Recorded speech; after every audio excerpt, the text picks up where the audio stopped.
Lieutenant Commander Jake Mitchell had been staring at the same boring radar screen for 6 hours straight when something made his heart skip a beat. A tiny blinking light appeared in the corner of his monitor, different from all the usual space junk and asteroid signals he tracked every day. This one was special. This one was talking back. Jake rubbed his tired eyes and looked again. The signal was coming from Kepler 442b, a star system so far away that most people had forgotten it even existed. 50 years ago, Earth had sent a colony ship called the New Dawn to that distant world, packed with 10,000 brave souls looking for a new home among the stars. When they stopped sending messages after their scheduled arrival date, everyone just assumed the worst. Space was dangerous, and colony ships went missing all the time back then. But here was a signal, weak but definitely artificial, beeping steadily from that exact location. Jake's hands were shaking as he called over to his communications officer, a young woman named Specialist Rodriguez who was half asleep at her desk. "Hey, wake up. Get me Dr. Emily Carter right now. Tell her it's urgent." Rodriguez jumped up and started making calls while Jake kept his eyes glued to the screen. The signal was getting stronger, which meant whatever was sending it was either moving closer or using more power. Neither option made much sense for a 50-year-old colony mission. Dr. Emily Carter arrived 20 minutes later, still wearing her pajamas under a hastily thrown-on lab coat. She was the best language expert on Mars, able to decode alien communications faster than anyone else in the solar system. Jake had worked with her before during the incident with those strange signals from the outer rim, and he trusted her completely. Emily took one look at Jake's face and knew this wasn't a drill. She sat down at the decoding station and plugged in her headphones, her fingers flying over the keyboard as she ran the signal through every translation program the station had. The first thing they heard was static, lots of it, like someone was broadcasting through a terrible storm. But underneath the noise, there was definitely a human voice speaking English. Emily fine-tuned the filters, and suddenly they could hear words. "This is Captain Robert Hayes of the colony ship New Dawn," the voice said, crackling with interference. "If anyone is receiving this transmission, please respond. We've been trying to contact Earth for 3 months." Jake and Emily looked at each other with wide eyes. Captain Hayes had been the commander of the New Dawn mission. According to Earth's records, he should have been dead for decades. The message continued, and with each word, the situation became more terrifying. Captain Hayes explained that the colonists had successfully landed on Kepler 442b and started building their new settlement. Everything had gone perfectly for the first few days. The planet had breathable air, fresh water, and rich soil perfect for growing crops. The 10,000 colonists had been excited about their new home. Then the Vorthack had found them. Jake had never heard of the Vorthack before, but Captain Hayes described them as a race of alien hunters who traveled from planet to planet, wiping out any species they considered weak or unworthy. They had ships that could appear out of nowhere and weapons that could level entire cities in seconds. "They didn't want to negotiate," Hayes's voice said through the static. "They didn't want our planet or our resources. They just wanted us dead. They've been hunting us like wild animals for months now. We tried to fight back, but their technology is so far beyond ours that we might as well be throwing rocks at them." The captain's voice broke as he continued. "We started with 10,000 people. Now we're down to 47 survivors hiding in underground caves. Food is running out. Medical supplies are gone. Most of our children died in the first attack." Emily was crying now, tears streaming down her face as she listened to the desperate message from across the galaxy. Jake felt sick to his stomach. These were real people, human beings who had traveled farther from Earth than anyone in history, only to be slaughtered by alien monsters. The final part of the message hit like a punch to the gut. "If anyone receives this, please tell our families on Earth that we tried our best. We wanted to build something beautiful out here, a new world where humans could grow and prosper. Instead, we're about to become extinct. The Vorthack are closing in on our position. This will probably be our last transmission. Tell Earth what happened to us." Tell them not to let our deaths be meaningless. The signal cut out, leaving Jake and Emily sitting in stunned silence in the monitoring station. Outside the windows, Mars looked cold and empty, but it felt like paradise compared to what the colonists on Kepler 442b had endured. Jake's training kicked in, and he reached for the emergency communication panel with trembling hands. This message had to reach Earth immediately. Within minutes, the signal was being transmitted across space at faster-than-light speeds, carrying with it news that would change everything.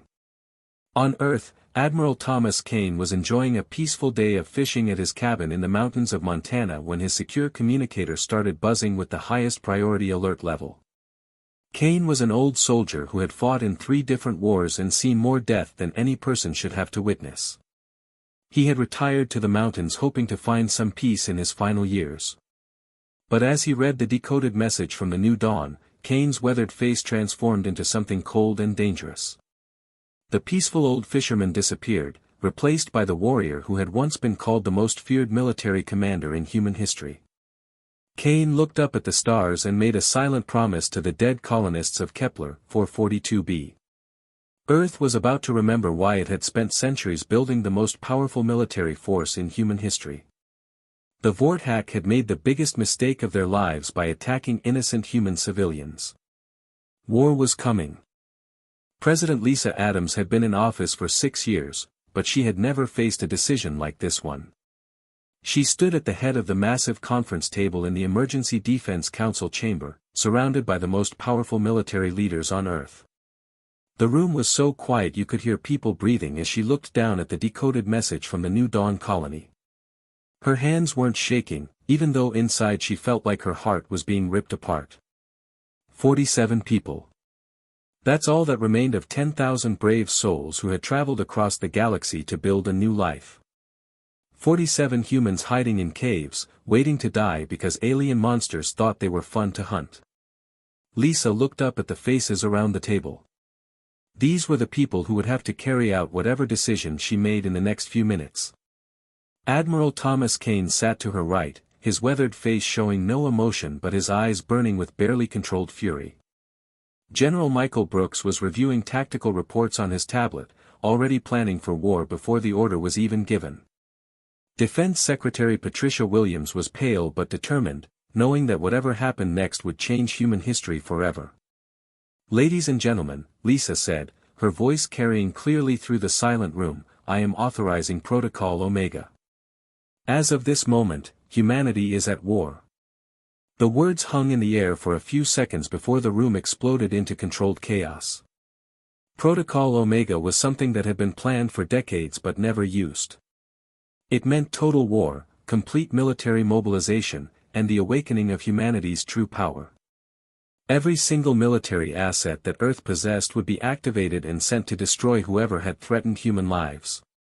Within 30 minutes of Lisa's announcement, emergency broadcasts were going out across every human settlement in the solar system. On Earth, massive shipyards that had been shut down for 50 years suddenly came back to life with a roar of machinery and welding torches. Factories that had been making civilian goods immediately switched to producing weapons, ammunition, and military supplies. The entire economy of humanity transformed overnight into a war machine. Admiral Kane walked through the Pentagon's main war room like a man on a mission. The massive chamber was already buzzing with hundreds of military personnel coordinating the largest mobilization effort in human history. Giant screens showed star maps with fleet positions, supply lines, and target coordinates.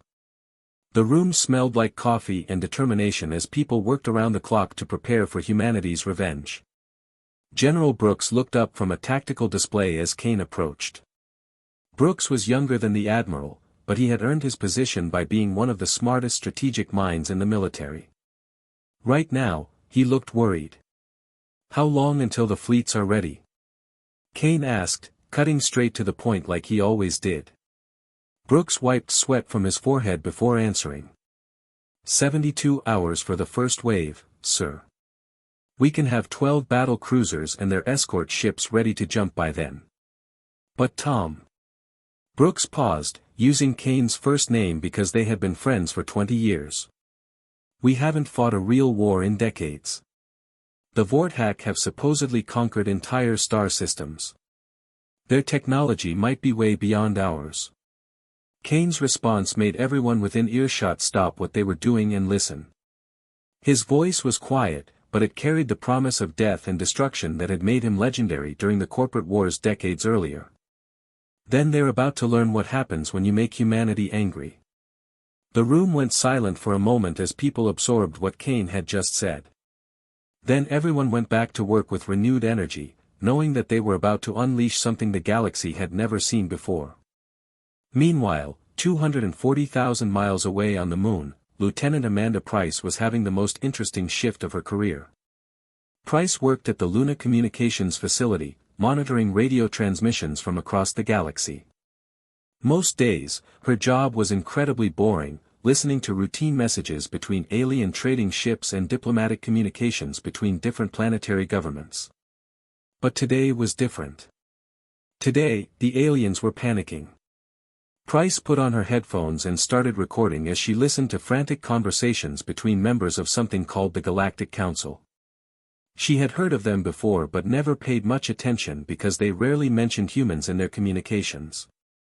Apparently, they were some kind of governing body that kept peace between different alien species. Right now, they were anything but peaceful. The energy signatures are massive, one alien voice was saying through her translator. We're detecting power levels from the Sol system that don't match anything in our databases. Another voice responded, sounding terrified. How many ships are they building? Our long-range sensors show industrial activity across their entire planet. It's like they've converted their whole civilization into a military production facility. A third alien joined the conversation. This is unprecedented. The humans have been quiet for decades. They seemed like a peaceful species confined to their home system. What could have triggered this level of mobilization? Price smiled grimly as she listened to more panicked conversations. The aliens had noticed humanity's military buildup, but they had no idea what was coming. They thought humans were a minor species that preferred diplomacy over violence. They had obviously never studied human history very carefully. For the past 50 years, humanity had been peaceful because there hadn't been anyone worth fighting. Humans had spent their time exploring space, building colonies, and advancing their technology. But underneath that peaceful exterior was a species that had fought wars for thousands of years and gotten very good at it. The Vorthak had made the mistake of attacking innocent human colonists. Now they were about to discover that humanity's reputation for diplomacy had been a choice, not a weakness. When humans chose war instead of peace, they didn't do anything halfway. As Price listened to more alien communications throughout the day, she realized that word of humanity's mobilization was spreading across the galaxy. Species that had never heard of humans before were suddenly asking questions about the massive energy signatures coming from Earth. Others who knew about humans were confused because this level of military activity didn't match their peaceful reputation. None of them understood what they were witnessing. For the first time in centuries, the galaxy was about to see humanity's true nature when someone pushed them too far. The Vorthak thought they were hunters, but they were about to become the hunted. Admiral Kane stood at the observation window of his flagship, watching as the first wave of human warships prepared for their journey across the galaxy. In 72 hours, those ships would arrive in Vorthak space carrying humanity's answer to the massacre of the New Dawn colonists. The message would be simple and absolute: nobody hunts humans and lives to tell about it. Captain Daniel Rodriguez had been staring at the same star chart for 3 days straight, but he wasn't tired. He was angry. The kind of deep, cold anger that made his crew nervous and his enemies dead. Rodriguez commanded the dreadnought Retribution, the largest and most heavily armed ship in the human fleet, and right now he was about to use every weapon on it. The Retribution and 11 other human warships had just finished their 72-hour journey across the galaxy, traveling faster than most alien species thought possible. They had dropped out of hyperspace directly above Vorthak Prime Station, the main military headquarters of the species that had slaughtered innocent human colonists. Rodriguez looked around his bridge at the faces of his crew. These were professional soldiers who had trained for years, but none of them had ever fought aliens before. Most humans hadn't. For 50 years, humanity had been focused on exploration and peaceful contact with other species. But that peaceful era had just ended with the massacre on Kepler 442b. Communications, open a channel on all frequencies, Rodriguez ordered. I want every Vorthack in this system to hear what I'm about to say. The communications officer, Lieutenant Stevens, worked quickly at her console. Channel open, sir. You're broadcasting to the entire system. Rodriguez stood up from his command chair and walked to the center of the bridge. When he spoke, his voice was calm but carried the weight of 10,000 dead colonists behind it. This is Captain Daniel Rodriguez of the Terran Navy. You killed our people on Kepler 442b. Innocent men, women, and children who came in peace to build a new home. You hunted them like animals for sport. Now you're going to answer for that mistake. The response from Vorthack Prime Station came immediately. The alien commander's voice was arrogant and dismissive, speaking through a universal translator. Humans, you are far from your home system. Leave now, or you will join your colonists in death. We are the Vorthack. We have conquered 17 star systems. Your tiny fleet cannot threaten us. Rodriguez smiled, but there was no warmth in it. You're about to learn why that was the wrong thing to say. The battle began exactly 37 seconds later when the Vorthack launched their fighters. They had superior numbers, with over 200 combat ships defending their station. Their technology was advanced, their weapons powerful, and their tactics proven in dozens of previous conquests. None of that mattered. The human ships moved like nothing the Vorthack had ever seen before. Instead of the slow, predictable attack patterns used by most species, the human fleet split apart and attacked from 6 different directions simultaneously.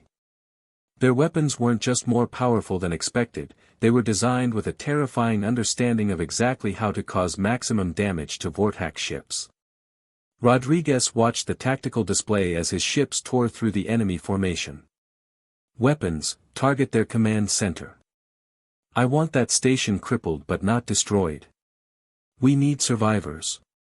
The weapons officer, Commander Hayes, was the nephew of the captain who had died on the New Dawn.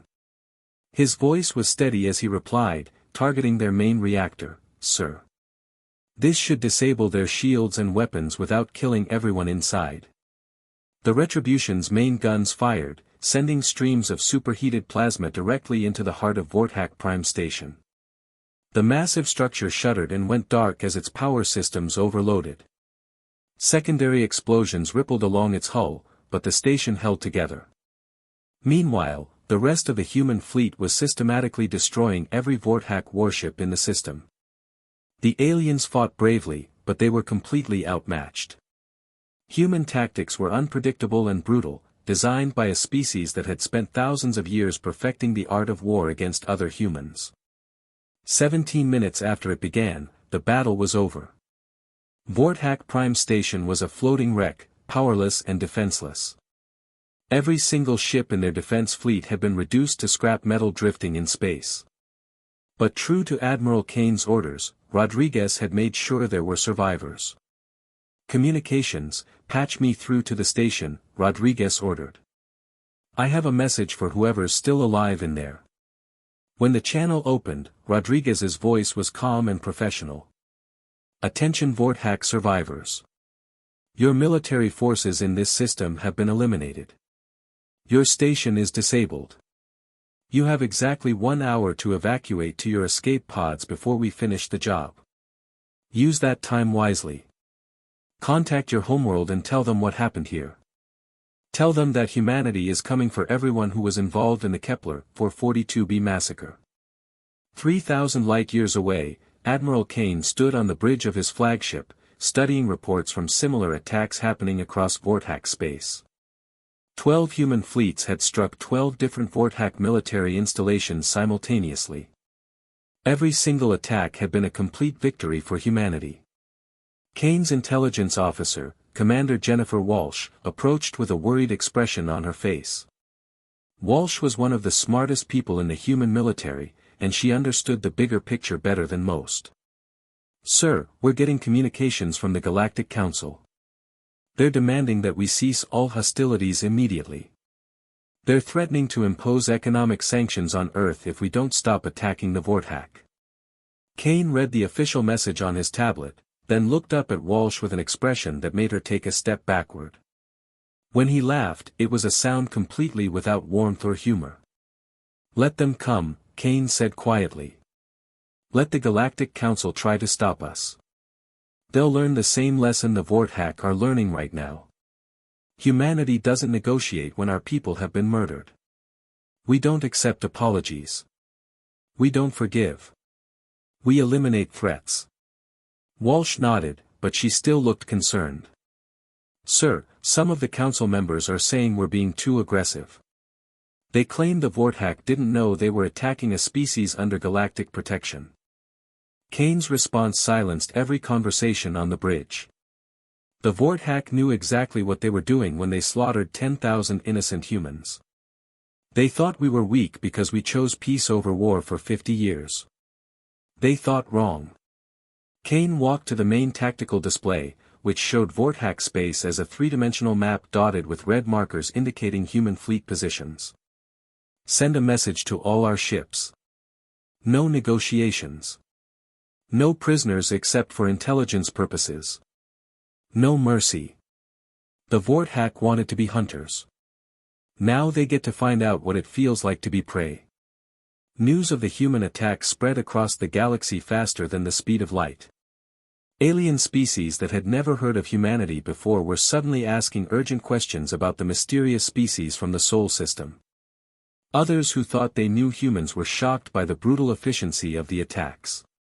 The peaceful humans that the galaxy had grown accustomed to were gone. In their place was something far more dangerous, a species with advanced technology, superior tactics, and absolutely nothing left to lose. On dozens of worlds across Vortak space, evacuation sirens were beginning to wail as the aliens finally understood what they had unleashed. They had poked a sleeping giant, and now that giant was awake and very, very angry. The hunt had begun, and humanity was not the prey. General David Chen had seen enough war to last 3 lifetimes, but he had never seen anything like what was happening to the Vortak Empire. Standing on the bridge of the assault carrier Vengeance, he watched through the massive viewing windows as human ships systematically destroyed every industrial facility on the planet below. Factory after factory exploded in brilliant flashes of light, each explosion representing another piece of Vortak military power being permanently erased. 3 months had passed since humanity declared war, and the results were beyond anything the military planners had predicted. The Vortak Empire, which had conquered 17 star systems and terrorized dozens of alien species for over 2 centuries, was falling apart faster than anyone thought possible. Chen had been a soldier for 30 years, fighting in small conflicts across human space, but this was different. This wasn't just war, it was the complete systematic destruction of an entire civilization. And the scary part was how good humans were at it. "General," called Major Kate Sullivan from her position at the communications console. Sullivan was Chen's intelligence officer, a sharp woman who had been tracking Vortak communications since the war began. "We're receiving a priority transmission from the Vortak High Command. They're requesting immediate ceasefire negotiations." Chen walked over to Sullivan's station, his boots echoing on the metal floor of the bridge.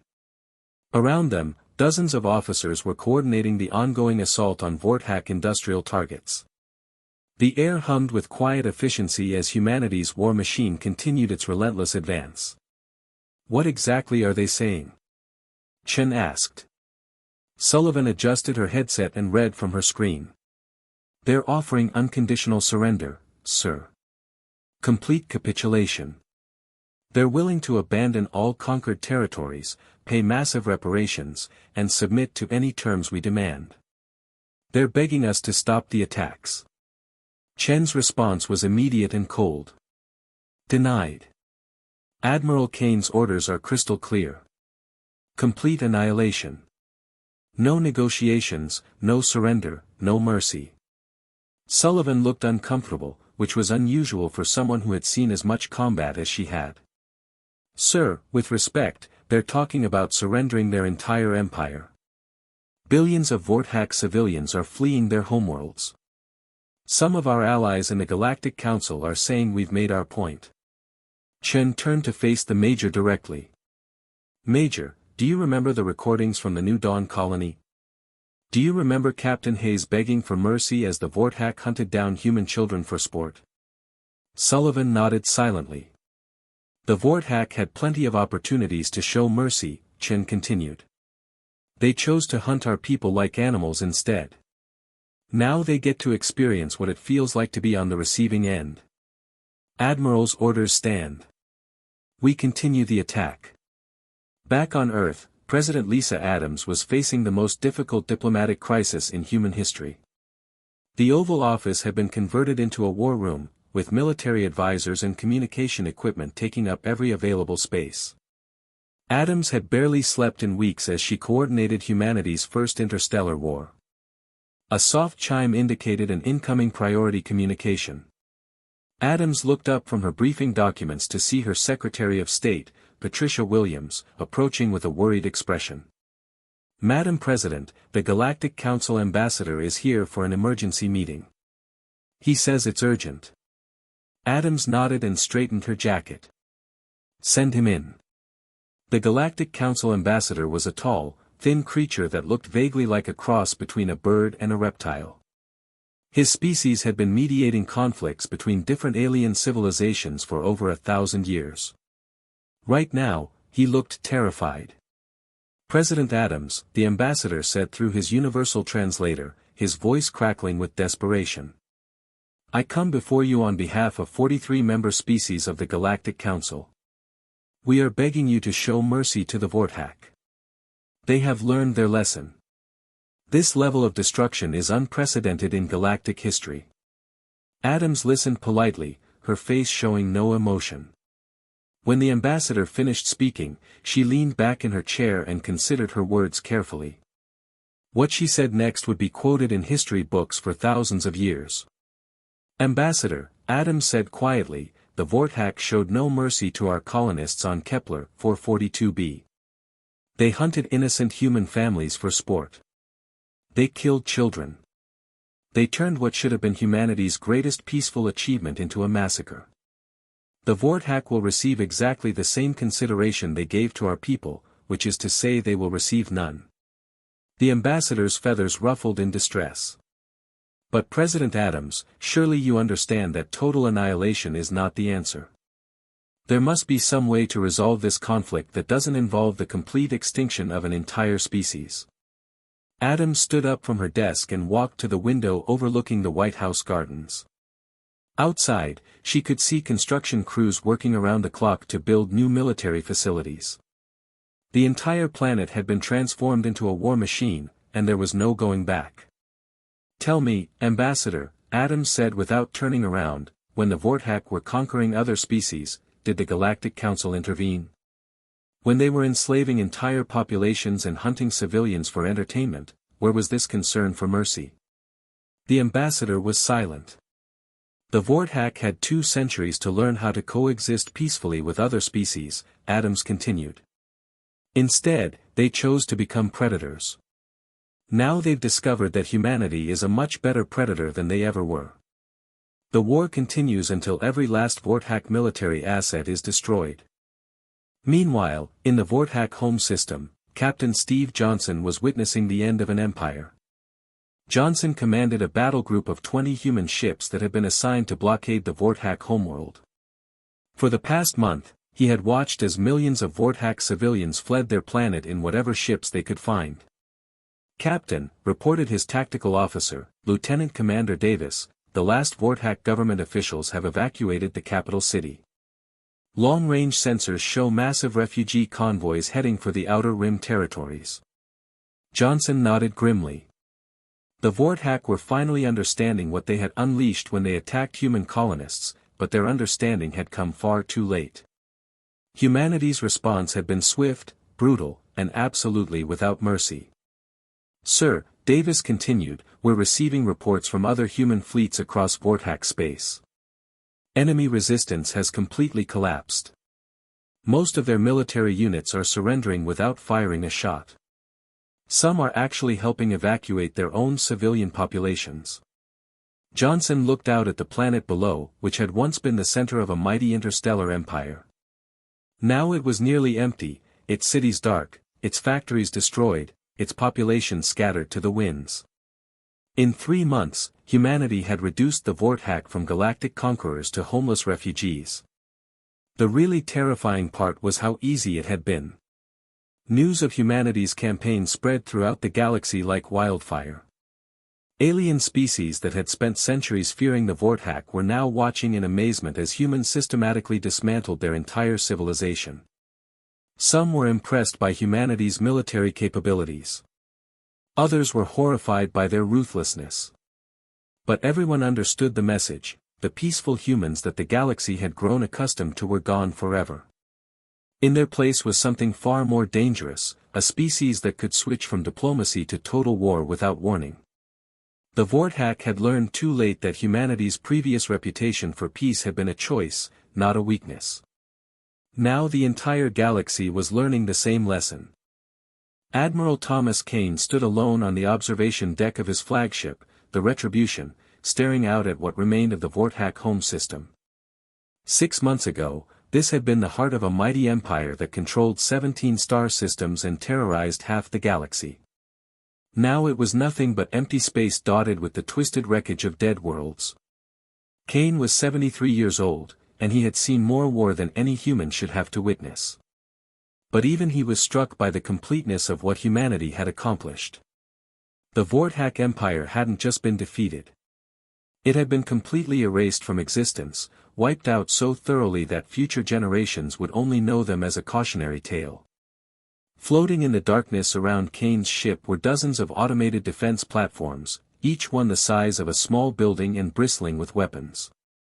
These platforms would remain here forever, broadcasting a simple message in every known galactic language: here lie the Vorthack, extinct for harming humanity. Let their fate serve as a warning to all who would threaten human lives. The message was being transmitted continuously across subspace frequencies, ensuring that every spacefaring species in the galaxy would hear it. Kane had personally written those words, and he wanted to make absolutely sure that no one would ever forget what happened to civilizations that murdered human civilians. Behind Kane, the bridge of his flagship hummed with quiet activity as his crew monitored the final cleanup operations. Teams of human engineers were dismantling the last Vorthack installations and replacing them with human technology. Within a few weeks, this entire region of space would be under complete human control, protected by the most advanced defense network ever constructed. Kane's personal communicator chimed softly, indicating a priority message from Earth. He activated the holographic display and found himself looking at President Lisa Adams, who was sitting in the Oval Office surrounded by her military advisors. "Admiral," Adams said, her voice carrying clearly across the light years between them, "congratulations on completing the mission. The last Vorthack resistance pocket has been eliminated, and their homeworld is now completely under our control." Kane nodded grimly. "Thank you, Madam President. The Vorthack Empire no longer exists. Every military installation has been destroyed, every government official is dead, and their surviving civilians have been scattered to refugee camps across the Outer Rim. They'll never threaten anyone again." Adams looked tired, which was understandable considering she had been coordinating humanity's first interstellar war for 6 months. "I'm about to address the United Nations, and the entire galaxy will be listening. Any final thoughts on what message we should send?" Kane considered the question carefully. What humanity said next would determine how other alien species treated them for generations to come. The old reputation for peace and diplomacy was gone forever, replaced by something much more dangerous. "Tell them the truth," Kane said finally. "Tell them that humanity prefers peace, but we're very good at war when we have to be. Tell them that what happened to the Vorthack will happen to anyone else who harms innocent human beings. Make sure they understand that our mercy is something that has to be earned." 2 hours later, President Adams stood before the largest gathering of world leaders in human history. The General Assembly of the United Nations was packed with representatives from every nation on Earth, but more importantly, the speech was being broadcast to every known alien civilization in the galaxy. Adams looked directly into the camera as she began to speak, knowing that her words would be translated into hundreds of alien languages and analyzed by xenologists across the galaxy. 6 months ago, we discovered that 10,000 human colonists had been murdered by the Vortak Empire.